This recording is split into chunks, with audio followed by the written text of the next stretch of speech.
sekolah minggu. Halo teman-teman semuanya, Selamat pagi, selamat datang di sekolah minggu hari ini. Saya Kak Elizabeth. Dan saya Dinda. Senang sekali ya kita dapat berjumpa lagi di pelajaran sekolah minggu kali ini. Ya, betul sekali Kak. Oke deh kalau gitu, sebelum kita mulai sekolah minggunya, yuk kita nyanyi bareng-bareng. Siap Kak, ayo teman-teman, kita bernyanyi bersama sambil berdiri. Kita akan menyanyikan lagu Do Lord of the Lord. Nyanyi yang semangat ya, dan ikuti gerakannya. Siap Kak. Musik!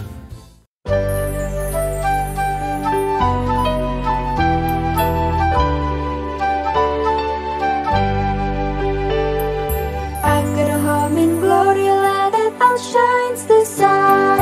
I've got a home in glory land that outshines the sun. I've got a home in glory land that outshines the sun.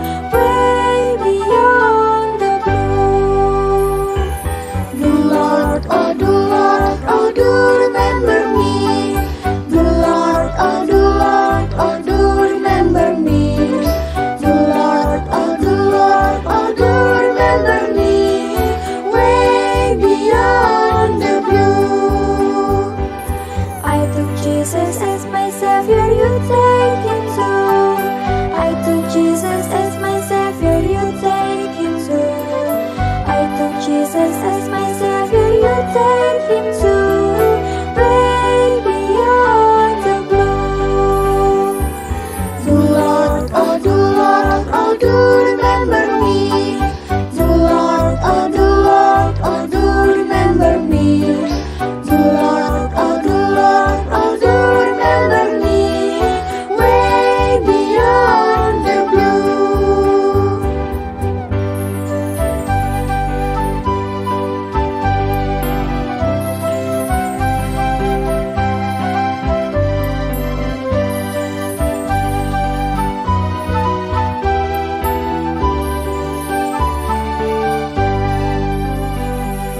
I've got a home in glory land that outshines the sun. I've got a home in glory land that outshines the sun. I've got a home in glory land that outshines the sun. Way beyond the blue. The Lord, oh do remember me. The Lord, oh do remember me. The Lord, oh do remember me. Way beyond the blue. The Lord, oh do remember me. The Lord, oh do remember me. The Lord, oh do remember me. Way beyond the blue. Way beyond the blue. Way beyond the blue.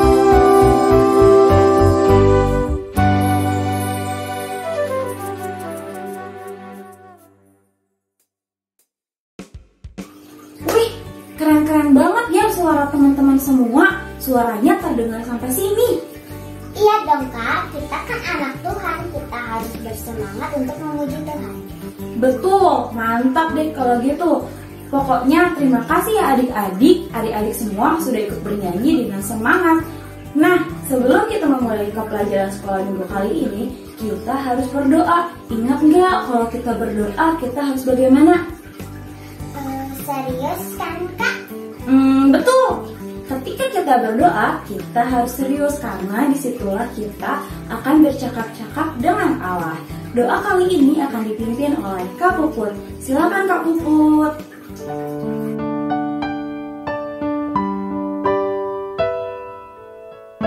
Terima kasih Kak Elizabeth. Hai adik-adik, ayo kita berdoa bersama. Gimana yo sikap doanya yang benar? Kita coba ya. Lipat tangannya, tutup mata, kita berdoa kepada Tuhan. Mari kita bersatu di dalam doa. Allah Bapa yang Maha Kasih yang bertahta di dalam kerajaan sorga yang mulia, pada saat hari Minggu ini Tuhan, kami anak-anak kecil-Mu datang kepadamu. Berkatilah kami Tuhan di dalam sekolah minggu ini Tuhan, dari awal, pertengahan hingga akhir. Biarlah Roh-Mu menyertai kami semuanya, dan biarlah kami dapat menjadi anak-anak-Mu yang membawa terang bagi dunia ini dan memuliakan nama-Mu. Terima kasih Bapa di sorga, di dalam nama Tuhan Yesus Kristus Juru Selamat kami. Amin. Amin. Selamat bersekolah minggu adik-adik. Tuhan Yesus memberkati. Muah.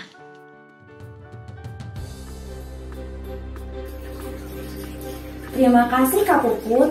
Nah, adik-adik, sekarang kakak punya sesuatu nih. Tara! Wah, apaan tuh Kak? Kita mau buat apa nih? Bukan sulap, bukan sihir. Sekarang kakak punya satu botol plastik yang telah diisi air dan sebuah liliter. Kakak akan memasukkan ke dalam botol plastik ini dan kita lihat apa yang terjadi. Yuk, Dinda boleh bantu kakak? Boleh dong Kak. Let's go! Let's go.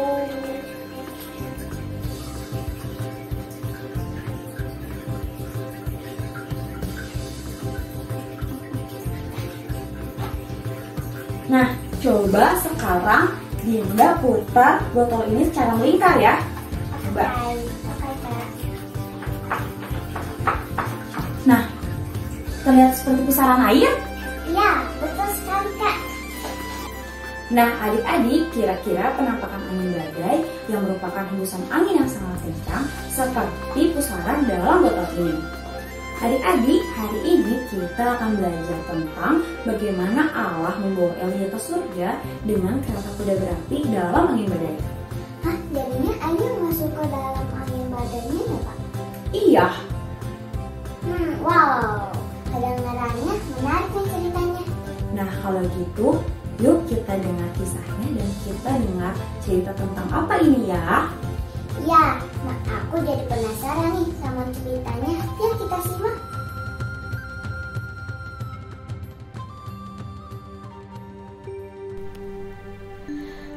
Elia dan Elisa sedang berjalan dari Gilgal.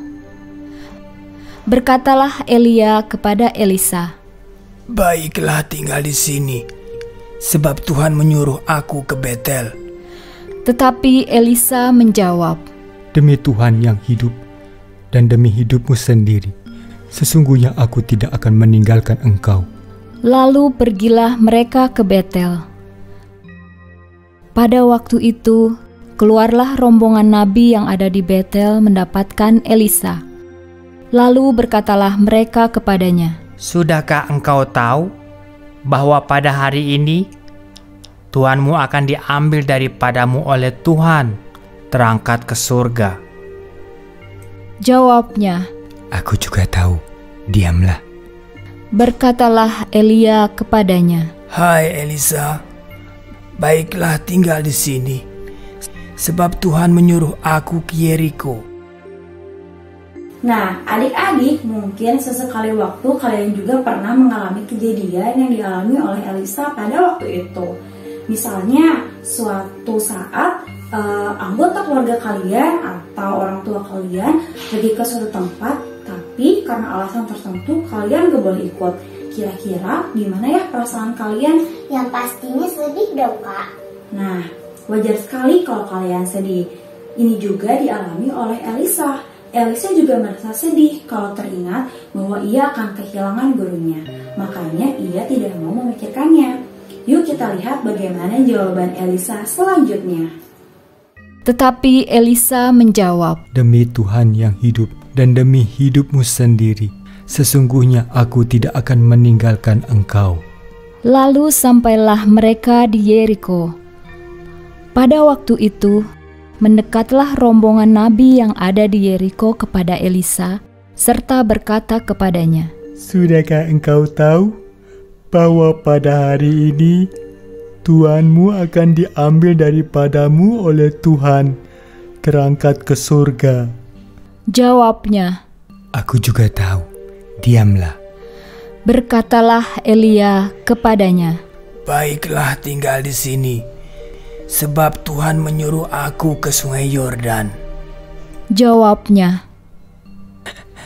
"Demi Tuhan yang hidup dan demi hidupmu sendiri, sesungguhnya aku tidak akan meninggalkan engkau." Adik-adik, kira-kira bagaimana ya perasaan kalian ketika seseorang istimewa bagi kalian berkata bahwa kalian tidak boleh ikut kemana mereka pergi? Mungkin adik-adik akan bilang, "Aku nggak mau di sini, aku mau ikut." Kemudian, kenapa ya kira-kira Elisa ingin pergi bersama Elia? Ya, Elisa ingin pergi bersama Elia karena Elisa tahu bahwa Allah menyertai Elia. Yuk kita lihat cerita selanjutnya. Lalu berjalanlah keduanya. 50 orang dari rombongan nabi itu ikut berjalan, tetapi mereka berdiri memandang dari jauh ketika keduanya berdiri di tepi sungai Yordan. Lalu Elia mengambil jubahnya, digulungnya, dipukulkannya ke atas air itu. Maka terbagilah air itu ke sebelah sini dan ke sebelah sana, sehingga menyeberanglah keduanya dengan berjalan di tanah yang kering. Dan sesudah mereka sampai di seberang, berkatalah Elia kepada Elisa, "Mintalah apa yang hendak kulakukan kepadamu sebelum aku terangkat daripadamu." Jawab Elisa, Biarlah kiranya aku mendapat 2 bagian dari rohmu. Yang kau minta itu adalah sukar, tetapi jika engkau dapat melihat aku terangkat daripadamu, akan terjadilah kepadamu seperti yang demikian. Dan jika tidak, tidak akan terjadi. Nah, adik-adik, kira-kira kenapa ya Elisa meminta 2 bagian rohnya Elia? Ya, Elisa meminta itu kepada Elia karena menurut Elisa, itulah yang diperlukan Elisa untuk melanjutkan pekerjaan Allah yang ditinggalkan oleh Elia. Hanya Allah yang dapat memilih apakah Elisa dapat menerima apa yang dimintanya atau tidak. Yuk kita simak cerita selanjutnya. Sedang mereka berjalan terus sambil berkata-kata, tiba-tiba datanglah kereta berapi dengan kuda berapi memisahkan keduanya. Ketika Elisa melihat itu, maka berteriaklah ia, Bapakku, Bapakku, kereta Israel dan orang-orangnya yang berkuda. Lalu naiklah Elia ke sorga dalam angin badai. Kemudian tidak dilihatnya lagi. Lalu direngkutkannya pakaiannya dan dikoyakannya menjadi 2 koyakan. Sesudah itu dipungutnya jubah Elia yang telah terjatuh. Lalu ia berjalan hendak pulang dan berdiri di tepi sungai Yordan. Ia memukul air itu, lalu terbagi ke sebelah sini dan ke sebelah sana. Maka menyeberanglah Elisa. Ketika rombongan nabi yang dari Yeriko itu melihat dia dari jauh, mereka berkata, Roh Elia telah hinggap pada Elisa. Lalu sujudlah mereka kepadanya sampai ke tanah, 50 orang. Orang-orang ini mencari 3 hari lamanya, tetapi tidak bertemu dengan Elia. Nah, adik-adik, akhirnya Allah memilih Elisa untuk melanjutkan pekerjaannya, dan Allah juga memberikan apa yang Elisa perlukan untuk melakukannya. Sungguh cerita yang sangat menarik ya. Ya kak, seru sekali ceritanya. Elisa melanjutkan pekerjaan Allah setelah Elia. Nah, adik-adik, pada sekolah minggu hari ini ada wawancara singkat dengan seorang pemangku jabatan yang masih muda. Bahkan pada sekarang ini beliau adalah seorang evangelis distrik termuda di Indonesia.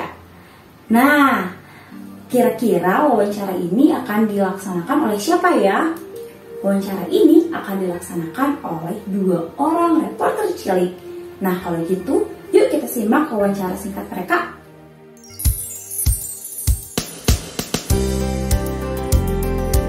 Halo sobat cilik semua, nama saya Angel.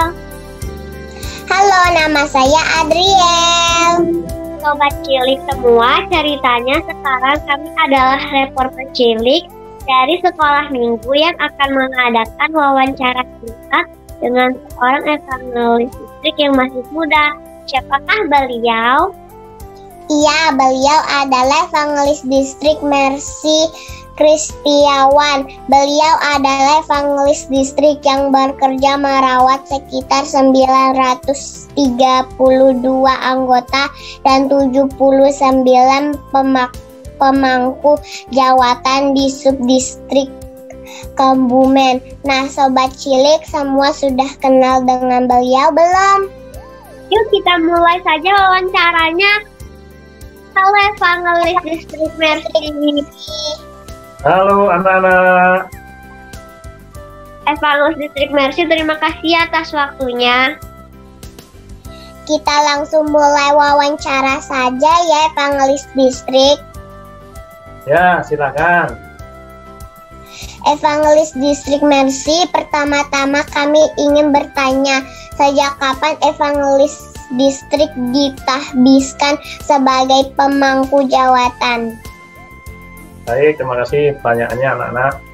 Ya, saya ditahbiskan jadi pemangku jawatan yang pertama disediakan pada tanggal 8 Mei tahun 2004. Kemudian saya ditahbiskan menjadi priester pada tanggal 29 Juni tahun 2008. Dan saya ditahbiskan jadi evangelis pada tanggal 6 Januari tahun 2012. Dan yang terakhir, saya ditahbiskan menjadi evangelis distrik pada tanggal 20 April tahun 2014. Sekian, anak.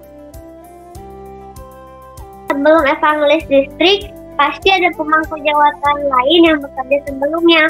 Dapatkah evangelis distrik menceritakan kepada kami satu atau dua orang di antaranya? Ya, betul sekali anak-anak.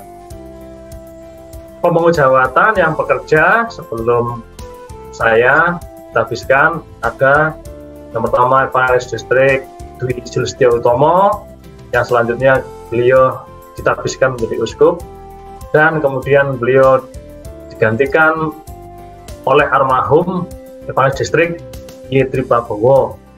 Nah, saya ditahbiskan untuk menggantikan pekerjaan Allah yang sebelumnya oleh evangelis distrik Yetri Prabowo di subdistrik Kebumen. Sebelum evangelis distrik menjadi pemangku jawatan, apa saja yang evangelis distrik lakukan di dalam sidang jemaat? Ya, baik anak-anak. Ya, saya terlibat aktif dalam kegiatan kaum muda. Kalau dulu namanya remaja. Nah, saya juga diberi tugas menjadi dirigen dan juga menjadi pelatih organis bagi anak-anak. Oh ya, evangelis distrik Mercy ditahbiskan sebagai pemangku jawatan usia yang masih muda. Bagaimana perasaan evangelis distrik pada waktu diminta menjadi pemangku jawatan? Ya, tatkala saya pertama kali ditahbiskan menjadi pemangku jawatan, tentu saja perasaan saya itu campur aduk. Di satu sisi gemetar, nervous, ada juga rasa takut karena ini adalah pekerjaan Allah yang besar.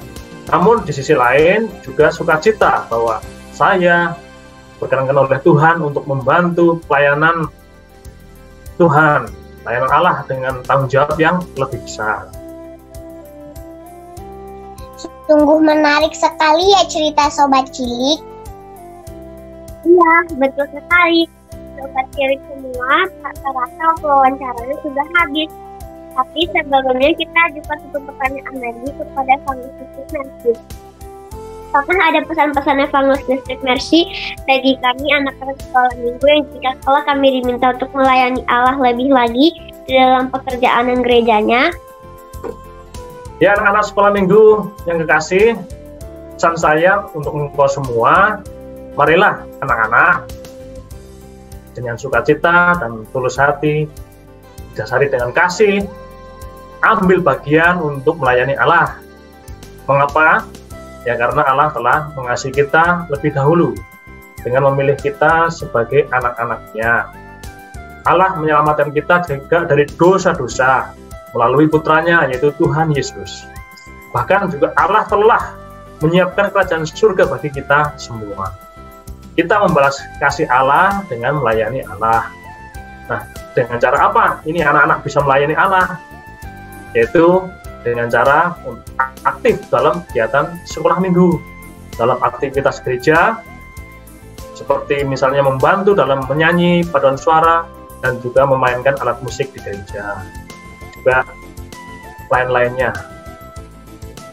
Nah, Sobat Cilik, itu pesan dari Evangelis Distrik Mercy untuk kita semua. Diingat-ingat selalu ya. Sip, senang sekali ya bisa berkenalan dengan Evangelis Distrik Mercy dan mendengar sedikit cerita tentang beliau dan pendahulu beliau. Betul sekali, terima kasih banyak ya Evangelis Distrik atas waktunya. Baik anak-anak, terima kasih kembali. Nah, sampai jumpa. Sampai jumpa. Sampai jumpa anak-anak.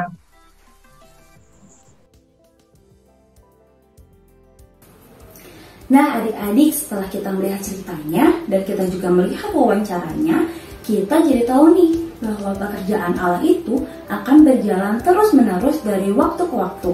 Jika ada seseorang yang berhenti dari pekerjaan Allah, baik karena mengasuh karena usia atau dengan alasan apapun, yakinlah bahwa Allah telah menyiapkan seseorang yang baru untuk melanjutkan pekerjaannya. Seperti Evangelis Distrik Mercy yang telah dipilih oleh Allah untuk melanjutkan pekerjaan Allah yang telah dilakukan oleh para pendahulunya.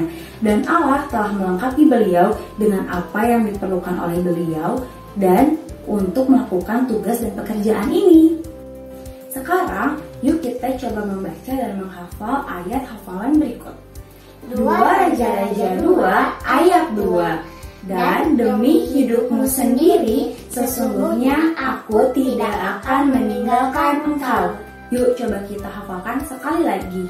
2 Raja-Raja 2 ayat 2. Dan demi hidupmu sendiri, sesungguhnya aku tidak akan meninggalkan engkau. Adik-adik semua dapat mengulanginya di rumah masing-masing ya sampai hafal.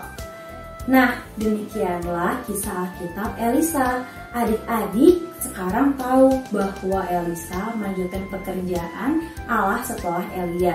Dan adik-adik juga tahu bahwa pekerjaan Allah tidak akan pernah berhenti karena akan ada seseorang yang akan melanjutkannya dari waktu ke waktu. Dan Allah akan membekali mereka dengan apa yang mereka perlukan untuk melakukan pekerjaan Allah.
Bagaimana adik-adik? Mudah kan membuat aktivitasnya?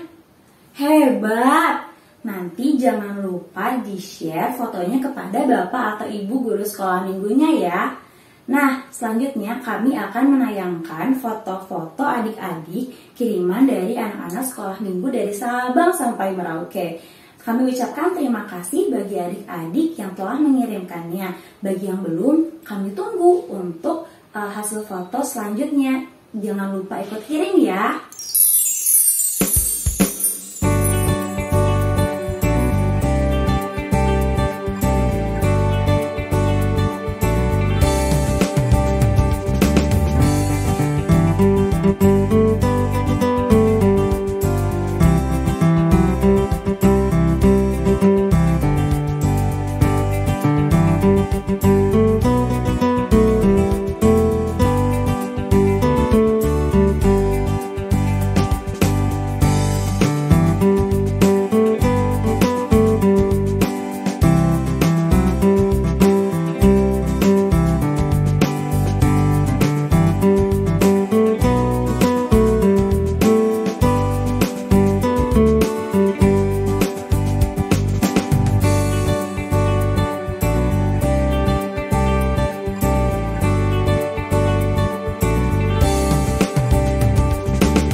Selanjutnya kita ingin bersyukur dan berterima kasih karena kita telah melakukan sekolah minggu hari ini. Pada kesempatan kali ini, biarlah rekan kalian Vanessa akan membawa kita ke dalam doa penutup. Silakan Vanessa.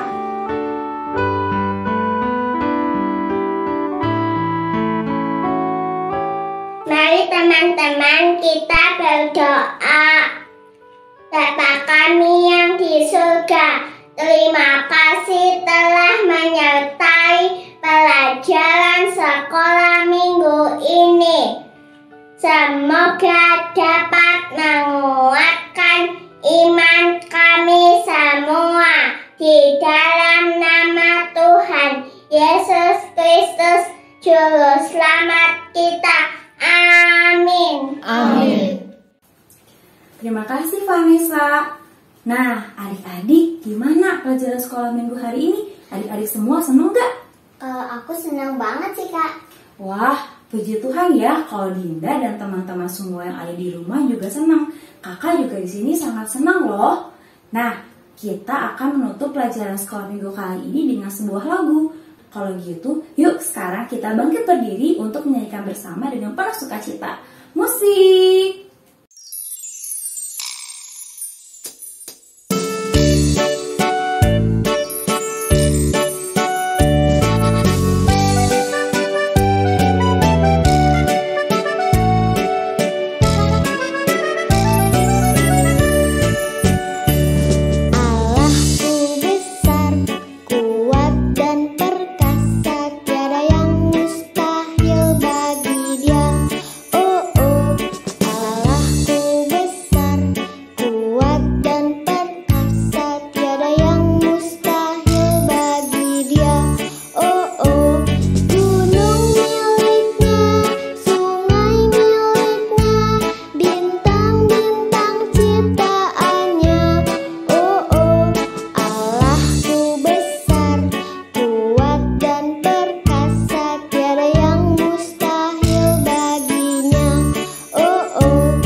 Sampai jumpa.